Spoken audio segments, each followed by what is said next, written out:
નમસ્તે વિદ્યાર્થી મિત્રો, આજે આપણે ધોરણ 12 એકાઉન્ટ ભાગ 1માં ચેપ્ટર 1 ભાગીદારી વિષય પ્રવેશમાં પ્રશ્ન 3નો દાખલા નંબર 9, 10 અને 11 જોઈશું.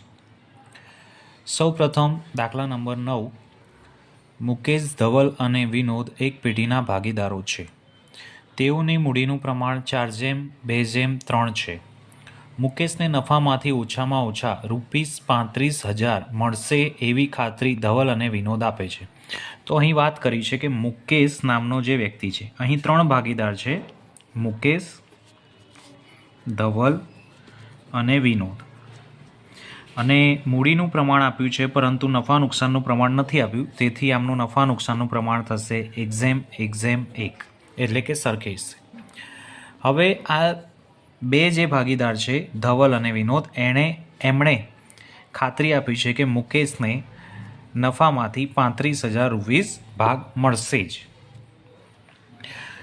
જો પેઢીનો નફો 90,000 થયો હોય તો ભાગીદારો વચ્ચે નફાની વહેંચણી કેવી રીતે થશે? હવે નફાની વહેંચણીની વાત કરીએ તો એમાં પહેલેથી જ કહેલું છે કે મુકેશને ₹35,000 મળશે. તો ટોટલ પેઢીનો નફો આપણને આપેલ છે ₹90,000. તો ધવલ અને વિનોદ માટે બાકી રહેતો નફો એટલે કે 90,000, અને એમાંથી 35,000 ફિક્સ છે કે નફો મુકેશને આપવાનો છે. તો 90,000માંથી 35,000 ગયા તો ટોટલ રહેશે 55,000 નફો. હવે આ જે 55,000 નફો છે એ ધવલ અને વિનોદને મળશે, જે સરખા હિસ્સામાં છે તેથી સરખા હિસ્સામાં મળશે. તેથી ધવલને મળતો નફો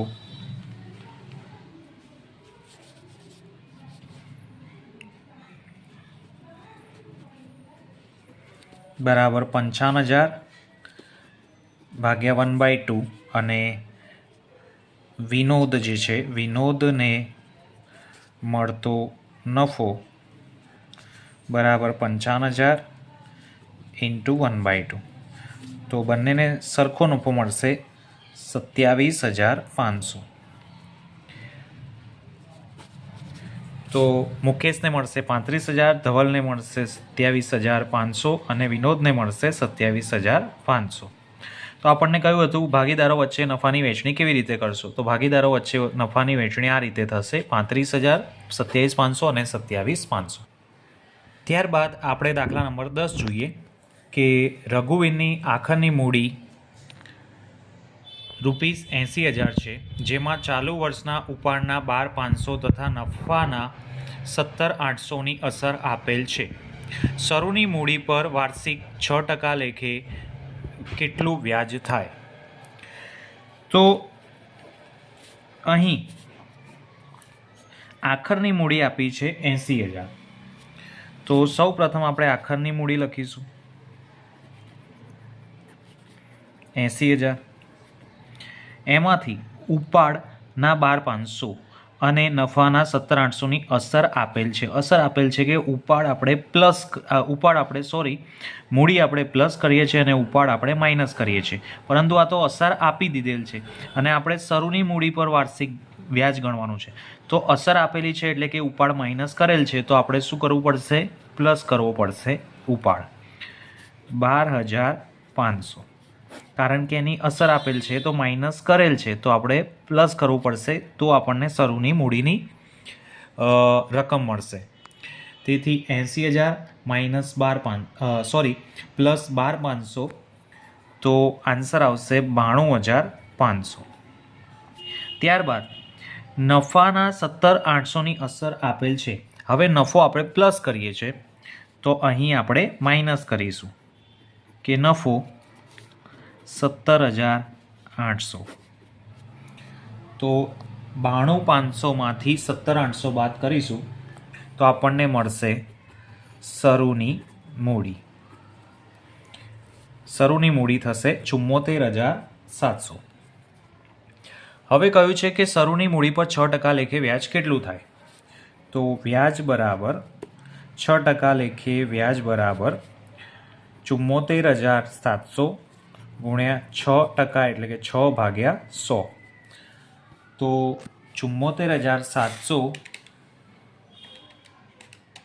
ગુણ્યા 6/100 કરશો એટલે આપણો આન્સર આવશે ₹4,482.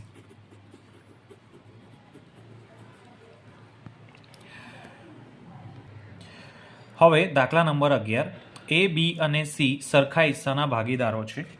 તો દરેક દાખલામાં આપણે જે નફા નુકસાનનું પ્રમાણ હોય એ સૌ પ્રથમ લખી જ દેવાનું કે એક્ઝેમ 1.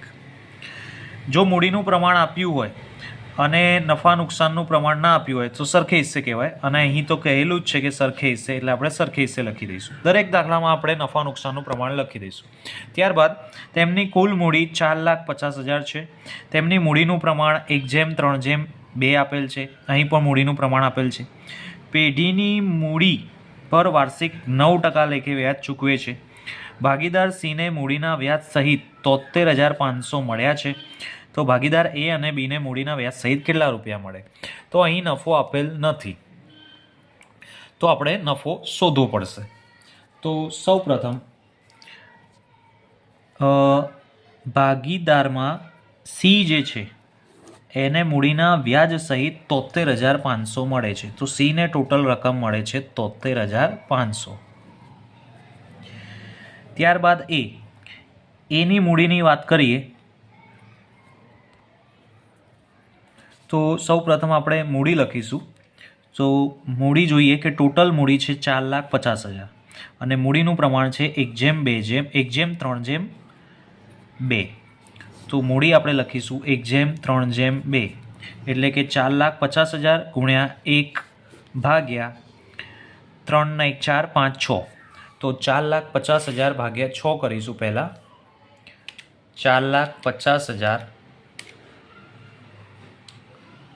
ગુણ્યા 1/6 તો આન્સર આવશે 75,000.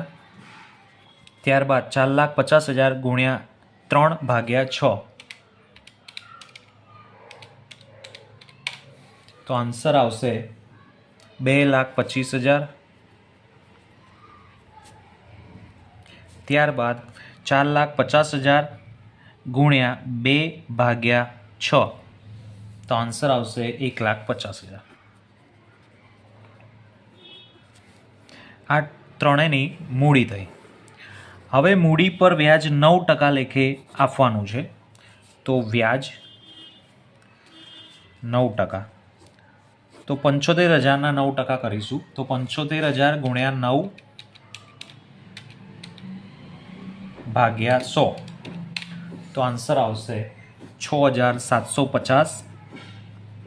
ત્યારબાદ 2,25,000 ગુણ્યા 9/100 તો આન્સર આવશે 20,250.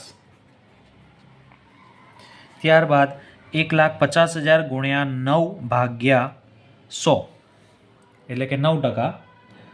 તો 1,50,000ના 9% કરીશું તો આન્સર આવશે 13,500.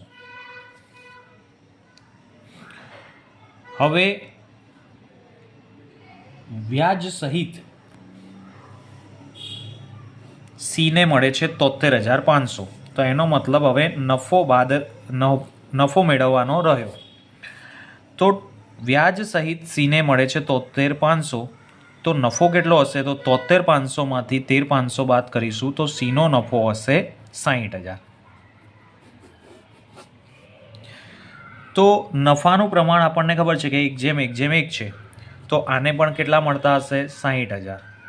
આને પણ કેટલા મળતા હશે? 60,000. તો ટોટલ એને મૂડીના વ્યાજ સહિત મળતી રકમ થશે 66,750. બીને મૂડીના વ્યાજ સહિત મળતી રકમ થશે 60, 70, 80, 80,250 રૂપીઝ.